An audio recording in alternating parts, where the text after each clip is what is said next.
तो दोस्तों आज हम बात कर रहे हैं भारतीय वायुसेना के बारे में, जो कि मई 2022 रैंकिंग के अनुसार भारत की वायुसेना दुनिया की तीसरी सबसे बड़ी और ताकतवर वायुसेना है। और इसमें कोई दो राय नहीं है कि यह स्थान भारतीय वायुसेना के जाबाज पायलटों की वजह से मिला है, क्योंकि दोस्तों एयरक्राफ्टों के मामले में कई देश ऐसे हैं जिनके पास भारत से भी ज़्यादा संख्या में एयरक्राफ्ट मौजूद है।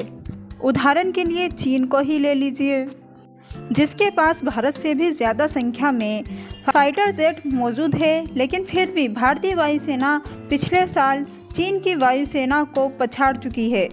तो दोस्तों इसके पीछे की बड़ी वजह यह भी है कि इंडियन फोर्सेस लगातार युद्ध अभ्यास करती है और जहां भी हमारे भारत के जाबाज पायलट जाते हैं वहां पर झंडे गाड़ के ही आते हैं।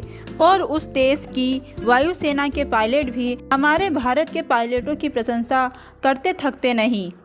और अब पश्चिमी देशों के पायलट भी यह मानते हैं कि भारत के जो पायलट है और वो नाटो के पायलटों की तरह ही अब अपने फाइटर जेट को उड़ाने में सक्षम हो गए हैं। और पश्चिमी देशों के पायलट भारत की एक विमान सुखोई 30 MKI से काफ़ी ज़्यादा प्रभावित हुए हैं, क्योंकि हम सभी ने देखा है कि चाहे अमेरिका हो या फ्रांस हो, भारत के सुखोई 30 MKI के साथ भारत के पायलटों ने अपना लोहा पूरी दुनिया में मनवाया है।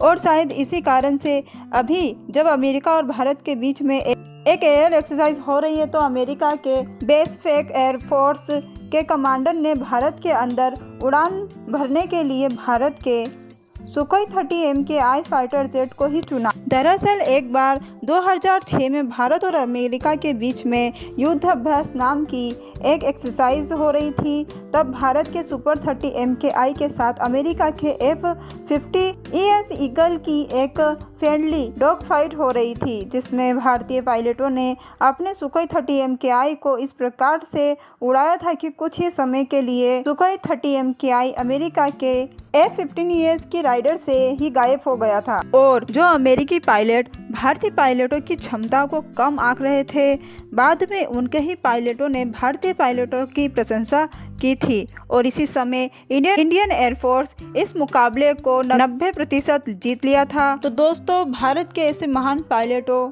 और एयरफोर्स के लिए एक लाइक तो बनता है। वीडियो अच्छा लगा हो तो चैनल को सब्सक्राइब जरूर करें।